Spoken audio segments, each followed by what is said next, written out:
Și bine v-am găsit la un episod de Minecraft, episodul 7, Minecraft Online, da. Suntem alături de Ștefan. Da, m-am spawnat. Așa. Și am făcut cu Alex acel video, el nu știe. Cred că l-ai văzut doar când l-am postat. Care? Video cu Alex. Da, m-am uitat la el. M-am uitat la el.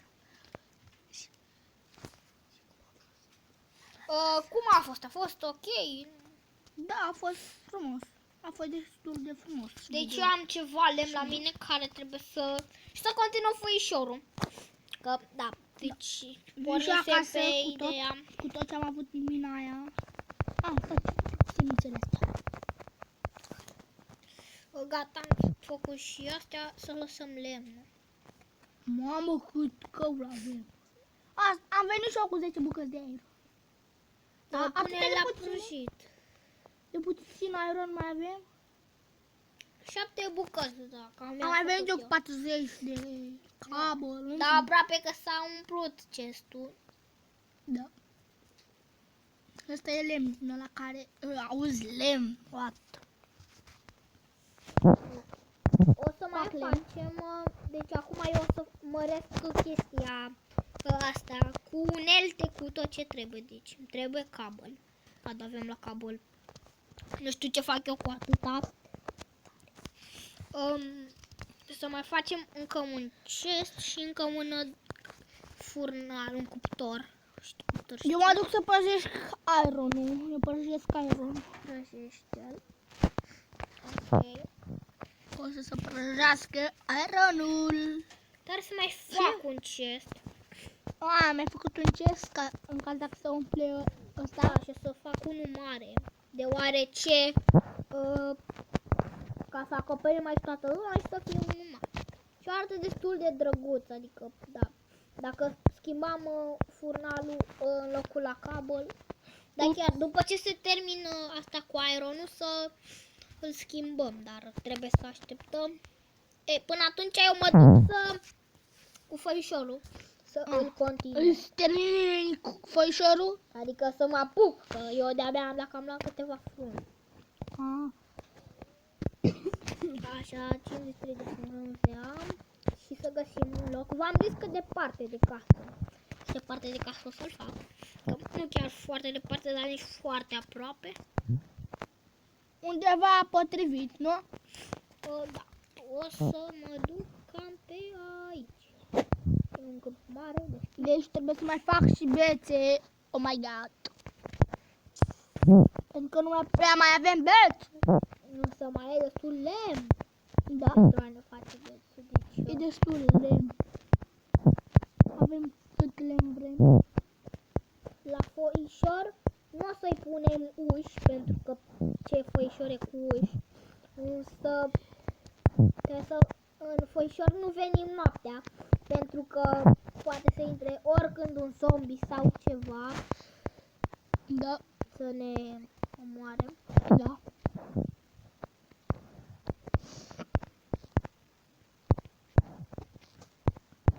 Ok.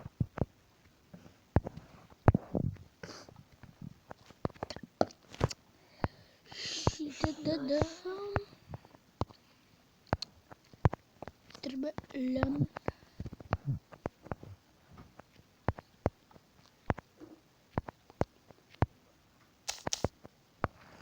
Deci cam, nu chiar atât de mică.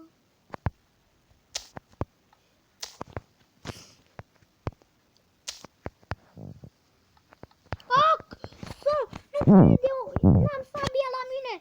Aolo, mă omoară zombie. Mamă, de unde m-a luat din spate, deschide repede ușa din față. Scurtătura? Nu, cea din față. Din fața aia cu două. Hai repede, repede, că sunt urmărit. Să ne culcăm mai repede. Mamă, deci de unde m-a luat? Închide. Uite, fac, gata. Bine.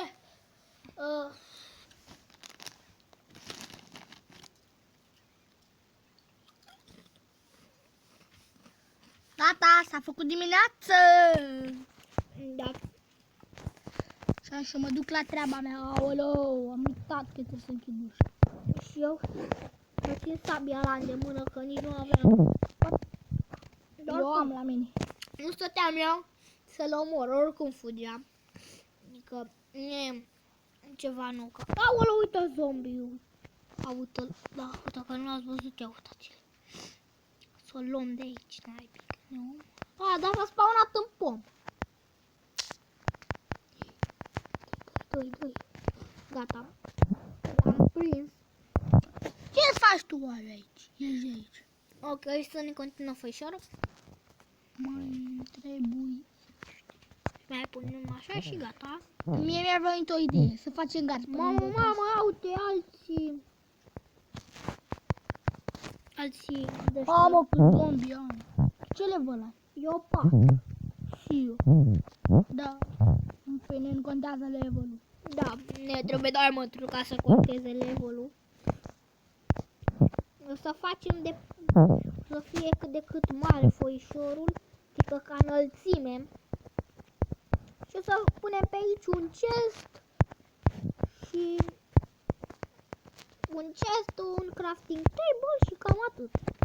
Și o să facem un fel de scaune cu mese pentru că, da, să arate mai frumos. Ca să nu fie chiar gol. Așa. Ma. Deci nu mi-ajung frunzele astea deloc. Mi-am decât 4 frunze și de-abia am făcut 2. Gata, nu mai am. Mă duc să mai iau pe aici frunze. Bine că sunt mulți copaci prin apropiere. Frunze de 7 minute, cât de repede am trecut. Da, deci tot de 11 minute va fi episodul, cum va fi obișnuit. Da. Cumva obișnuit o să fie video. Ok. Îmi trebuie mai mult de 20 de minute.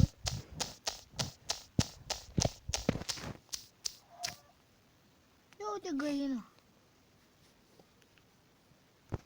Ok. Să o luăm din aici. Toate frunzele. Că nu chiar toate, pentru că nu le luăm pe toate, dar o să o luăm de frunze. Și cred că în episodul 8 o să Termină foișorul. terminăm făișorul, da? Că cu tot, cu, nu știu, de-astea, cu, ca lumea, cu mese, cu tot ce trebuie. Cu tot ce trebuie. Am un stack. De ce? Stack de Un stack de 200 de frunze. frunze.